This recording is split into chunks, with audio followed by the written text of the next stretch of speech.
All right. Well, welcome, Josh, to our first ever episode of Crestview Leads, which is a podcast put on by the city of Crestview with the city manager, where I have an opportunity to talk to basically whoever I want about whatever I want related to leadership. And, welcome. Thanks, man. I'm excited to be here.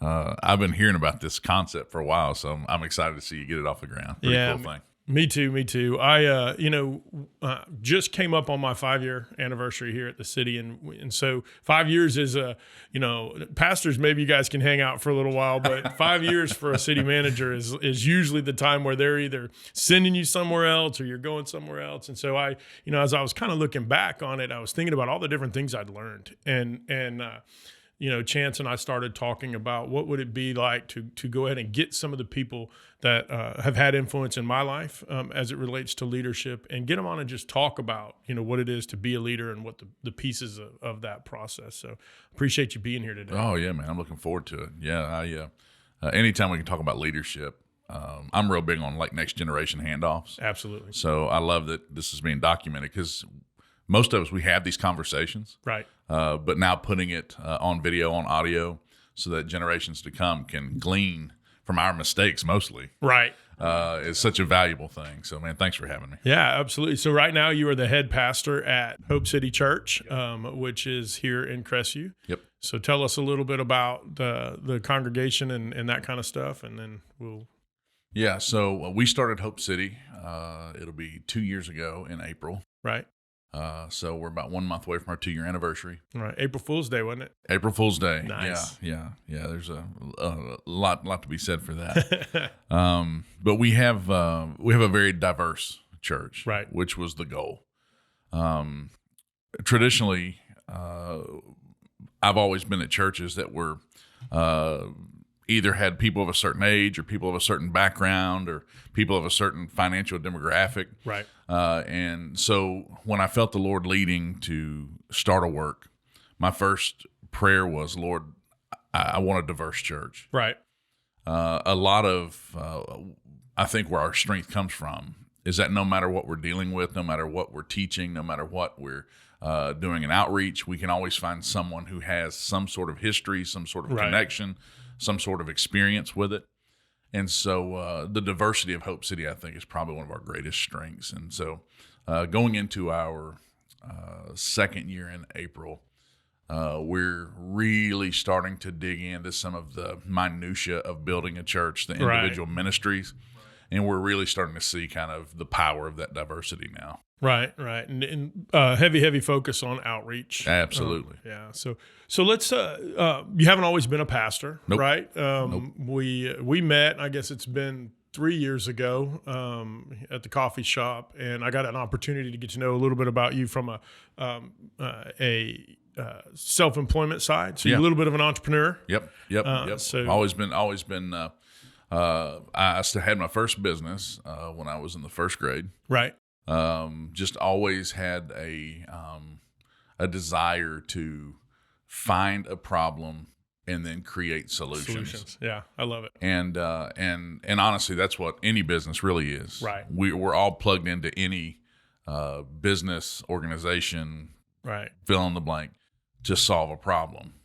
And entrepreneurs know that well. City managers know that well. Yeah. So one of the problems I wanted to solve was government. That's a big problem to solve. Yeah. Yeah. I came from that private sector side, that entrepreneurial side as well. I was worked in construction, on a construction company, cleaning company, a couple of different things along the way. And just the minutia of government was something that I wanted to try to figure out how do we make a difference there. So.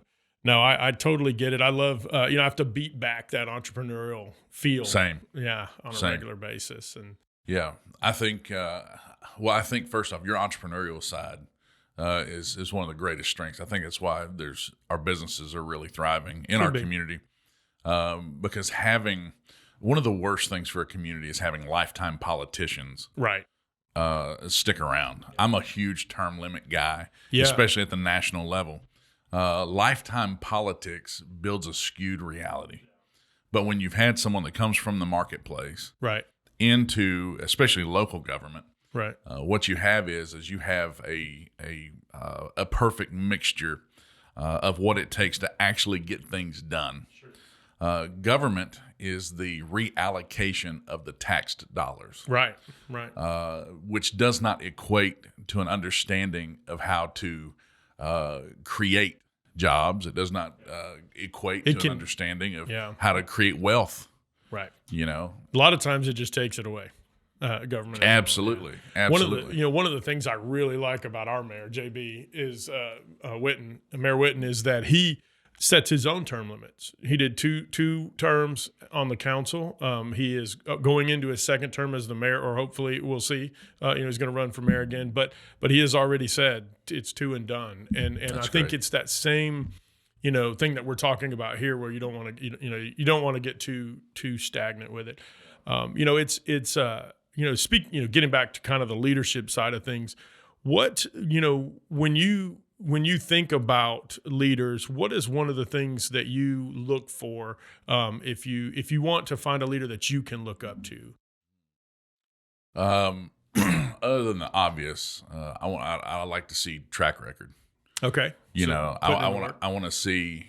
There's a lot of people in every industry that talk. Right. A lot of talkers. I'm not interested in talkers. A lot of times, because of social media, we chase talkers. They got a great one-liner. They've got a great whatever. Yeah. Show me the track record. We used to say, my brother and I in business, who was my partner most of my business life, we used to say, show me the pay stub. Yeah. Show me the pay stub. Show me the difference you've made. Right. Show me how many jobs you've created. Yeah. And honestly, in creating mentors for ourselves, we have to make sure also that there is some continuity between what we're trying to do and what they've done. Right. There's nothing worse than trying to pull information. Let's say you're in the, restaurant business. Right. And you're trying to glean information from somebody's industrial construction background. That's a very hard thing. There are principles that you can glean. Yeah, I was going to say it's kind of interesting because I actually, I agree with you, but I also, one of the things I teach all the time is, the CEO, I teach this to my team, the CEO of McDonald's doesn't have to know how long the hamburger cooks, right? That's correct. And so really a lot of it is about the main, the main principles. But, if they don't have a track record of success in the industry that you're trying to do, that would be kind of tough. What about the people that they've led?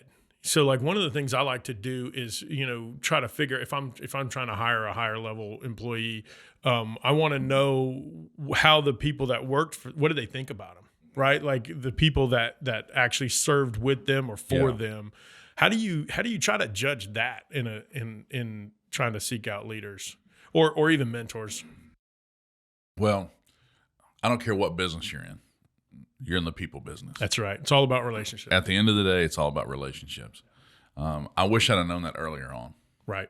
If you're in sales, you're in the people business. If you're selling cheeseburgers, you're in the people business. Right. If you're in church, you deal with people. That's the reality of every organization, every industry. And I would say looking at someone's history of raising up leaders. So just to give you some insight, you probably know this, and some of our viewers and listeners probably know this. 90% of what happens at a church on a weekly basis is done by volunteers. Right. So that part is crazy to me. Absolutely. And it's probably the only sector where that really happens. Right.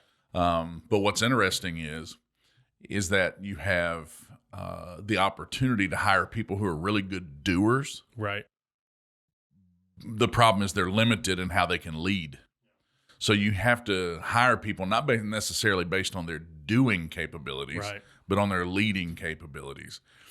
Can they train? Can they duplicate? Yeah. Can they quantifiably step into an application and be duplicitous and recreating that ability in other people? Yeah. And so I would say whenever we're hiring, whenever we're finding the right people, to me, first thing is attitude. 100%. Yeah. Attitude. Yeah. Do they want to do what they're doing? Yeah, we've all dealt with people who it's just like, they put sour milk in their Cheerios every morning. Right. You know, they're having a bad day. Right. It doesn't matter what happened in their world. Sometimes I'm like, man, what? Like, wake golly, up. please. Yeah, wake up. I hate it for them. Well, you can imagine what living in that skin would be like. Yeah, I It'd be just horrible. read. If you read Crestview Word of Mouth, you'll that's where they There's all a hang lot. out. That's definitely a meeting pool for those people, this, no this doubt. morning, man, I not to change subject real quick, but this morning I was, on Facebook notifications. It said, there's been 12 posts on Word of Mouth you haven't read. It was one of the I was like, this is a champion badge for me, bro. I was super happy about that. Were you happy that there were 12 or happy you hadn't read them? Happy I hadn't read them. Oh, there you go. Yeah. Okay, that's I good. managed That's good. not to read them. Yeah. But yeah, there are those people that are just negative all the time. Negative so we Nancy. skip them. Yeah. Do you think it's possible to, and I love this, I love where you went with that, because like the difference between doers and then leaders, and there is, there is a difference. The question is, can we take good, technically sound people and get them out of their technical skill and into more of a leadership perspective? This is what it's actually a class we teach in our Crestview Lead program. We have an 8-month program that we teach to our up and coming leaders. And we talk about technical skill versus people skills versus, vision. And so as you move up in any organization, you get the job because you're technically sound. Right. Right. And so, but eventually if you promote yourself to a place where your technical skills become less important, and then your ability to embrace the vision and get others to embrace the vision. How do you get, we sometimes struggle with it, because as soon as something goes wrong, people want to revert back to I'll do it myself, which I do Sure. on a regular basis. So how do you got any idea how we can not do that? Well, again, not being perfect at any of this. No, we're all developing. I know you better than that. That's good. That's good. You're dealing with a flawed human. That's right. I would say this: it's a sad thing. Yeah. It's a very sad thing to realize that people are their own ceiling. Oh, for sure. Yeah. It's a huge thing. I wish more people would understand that. Yeah. You never hire anybody without the desire for them to take your job. 100%. You want to see them go all the way through the ranks, and then Right. you be able to hand the baton to them, and then you go rest. Right. Give them the equipment, give them the tools. And get out of the way. And get out of the way. Absolutely. Yeah. That's true leadership. My desire is to see each person be able to develop to a place to where they can manage anything that happens at the church, business, organization, fill in the blank. So what I would say is that is why I always watch attitude. Coachability and attitude are very close cousins. Yeah. And Coachability. I like coachability. that. Yeah. Are you able to be molded? Can I sharpen you? The scripture talks about iron sharpening iron. Right. And that literally means knocking off burrs of rust, things that are problematic. And that happens through who we spend our time around. Right. Well, when I bring people in, hire people, bring people onto the team, what I'm always looking for is first attitude, because that gives me a window into the person. Right. Once I see the person I'm dealing with, then as a leader, I can go learn how to tune that person. Right.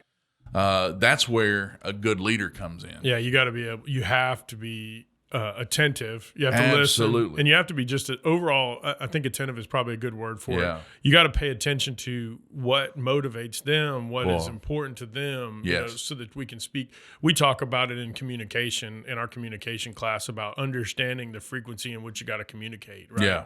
So like if this thing's on WAAZ, which we appreciate. Good job. Thanks, guys. But if the radio in your truck is not tuned to WAAZ, then you're not going to pick up what's being sent. Right. And so, but also as the sender, you got to send it in that same frequency. Yeah. And so getting people to understand that, but I love the way you said that. So that's why I want to camp there for just a minute. As leaders, we have to be paying attention. A lot of times people get into that positional mindset, you got to do what I say because I'm the boss. Well, there might be some truth to that for a limited amount of time. And then they're going to find somebody else to go do it. But if we can demonstrate to them that we care about them enough to figure out how to communicate to them, Right. We may be able to help them lift that ceiling that otherwise exists as far as how far they can go in any organization. That's good stuff. Well, so I think we've just tapped into the difference between a healthy leader and a toxic leader. Right.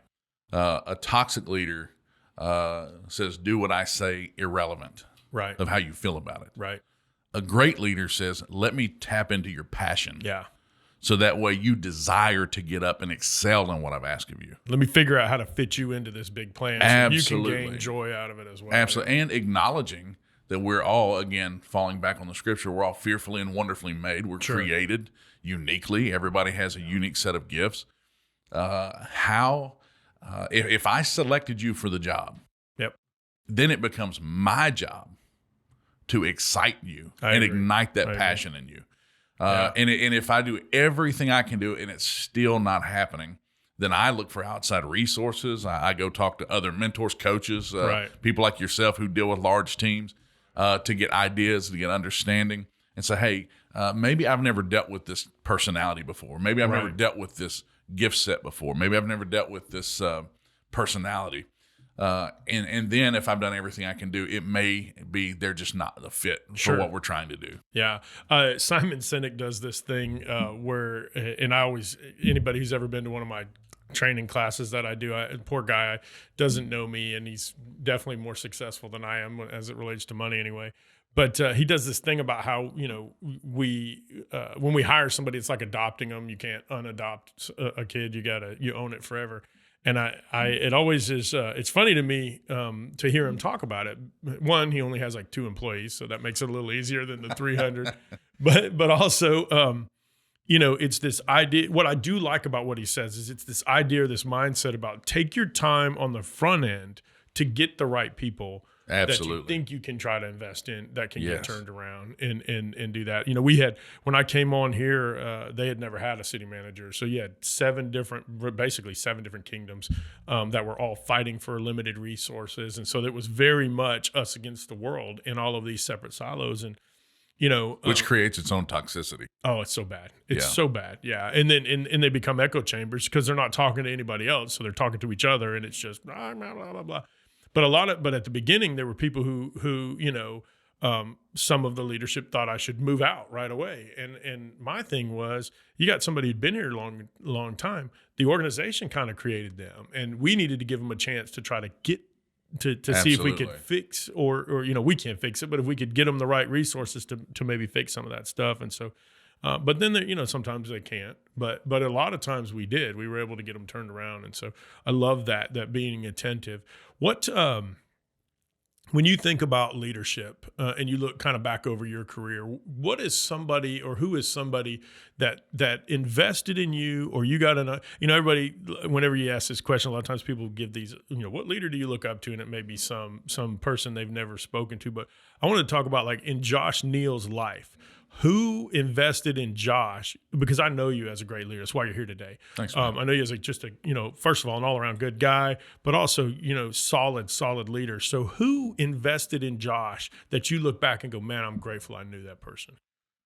Well, I had a myriad of mentors in the marketplace. Right. Everything. I had an accountant named Karen Riley who passed away a few years ago, who always was positive. And when you're dealing with spreadsheets, it's not always a positive moment for an entrepreneur. I'm not sure how those bean counters even do that. No, me either.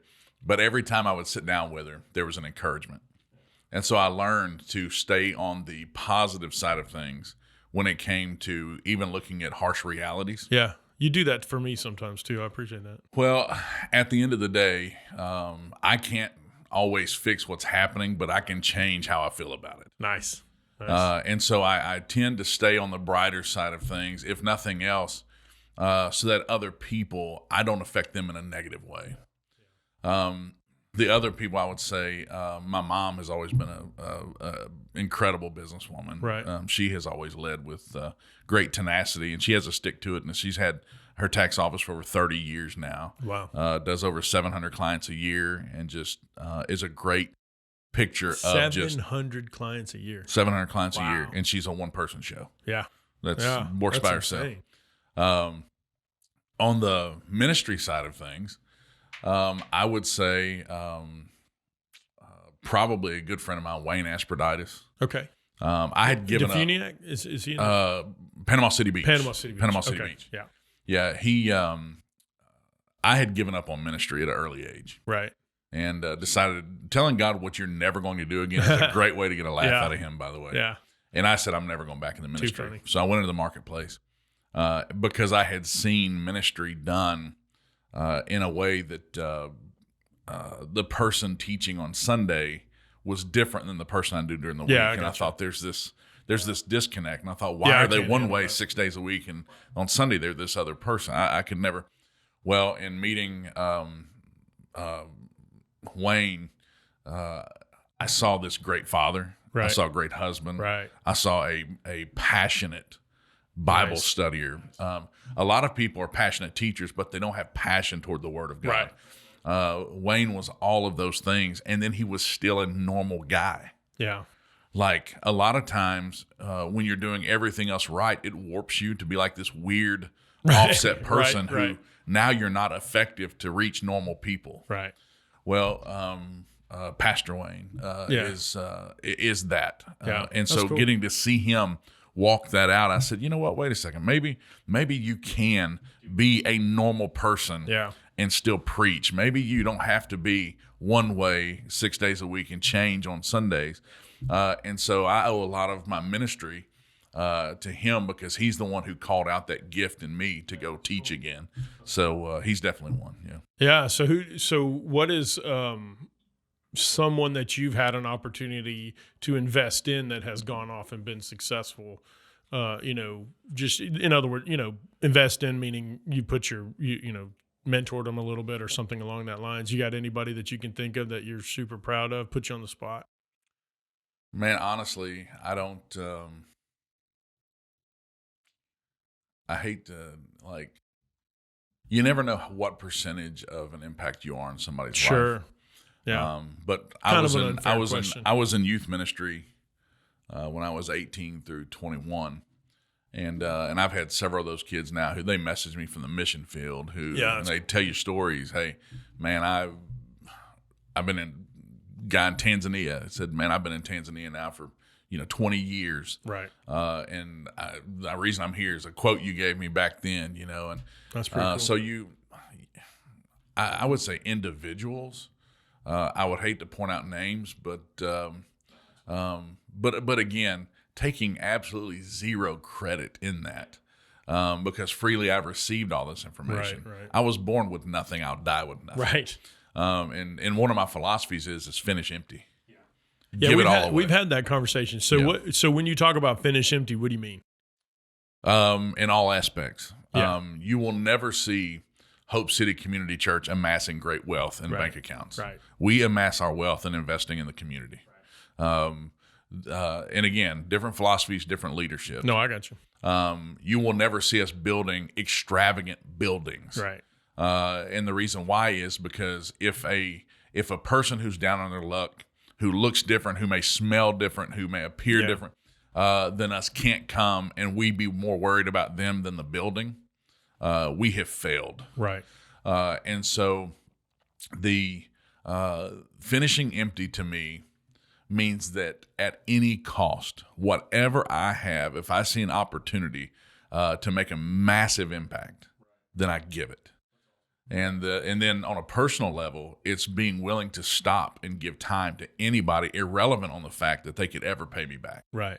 One of the things that's super cool about, again, the mayor, is that this is his third actual career. He served in the military, retired, Chief Master Sergeant, and then he went in teaching and taught ESE kids.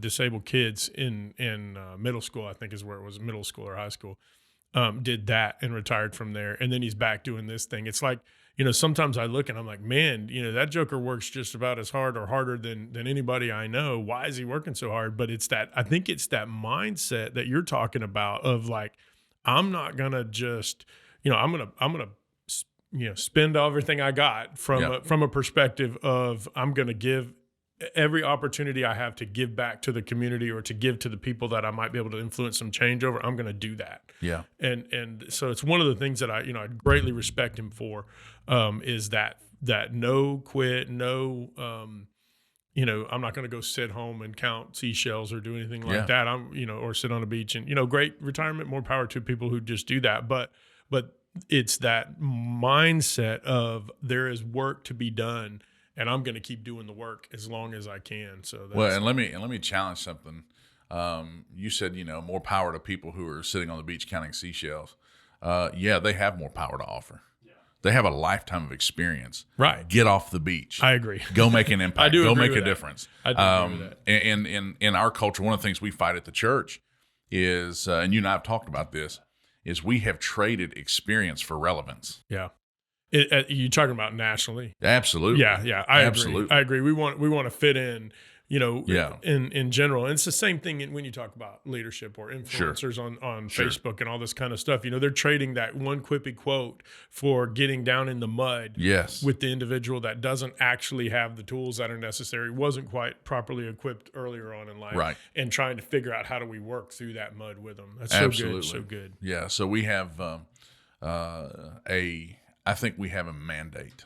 Yeah. The first time you take a breath, that breath's not yours. Give it away. I agree.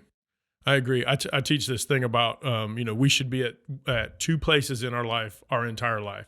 And that's someone pouring into us and us pouring into somebody else. That's great. And if you kind of envision it as like this cup that gets full, if you're just watching podcasts and doing all those things and you're just soaking up all this information, then you're not pouring out. At some point, you just get full and overflow. Yeah, logical Right. gluttons. Yeah. Right. What'd you call it? Logical glutton. Logical gluttons. I like it. You have to be. One of the things I liked when I worked with Project Hope, which is a men's recovery ministry. Great group. Yeah, is that those guys had nothing they could give back. So it was like this perfect opportunity to go invest in people that there was no way I was not going to get gain from them. Right. Other than what I value as this great loving relationship and a bunch of men that I've been able to see get into, Yes. this level of success. So we got like just a couple minutes left. So Yeah. I want to hit a couple of them really, really quick. So you got it. talked about, who's invested in you, who you've invested in. One of the things you said was finish empty, which I love that. But if you right now on the big picture, popular, famous people, is there any leader that you think you look at and you go, hey, that guy or gal's doing a good job? Well, again, not to toot our horn here in Crestview, but I think between you and Mayor Witten, I think we've got some great I'm not leaders. paying you for this, No, I get it. No paychecks involved. Yeah. But I do have the benefit of knowing you guys a little bit on the personal level. side, yeah. And I see the mental balance that you have to carry. A lot of times we can be in a heavy season and think it's just us, but it's everybody. No doubt. So snap out of it, Right. Get up and lead. Yeah. Seems like I've heard that from you before. Yeah. Well, listen, Josh, I really appreciate you coming and being Sure, on man. the show, man. It's the first ever I'm episode honored. of I'm honored. Crestview Leads. Very so cool. hopefully we'll make it to episode 2. We'll see. Yeah. But if you don't know about us, check us out on Facebook. So the City of Crestview has a Facebook page. We have an Instagram page. You can find us on our website. We definitely want you to check us out there. Hope City Community Church has its Facebook page. Yeah, HopeCityCC.com. We got an app. Download the app, and hey, we'd love to see it at one of our local services. Absolutely. And as always, we want to thank WJSB, WAAZ for supporting our community with these public outreach meetings. Great And stations. so we'll catch you on the next one. Thanks, brother.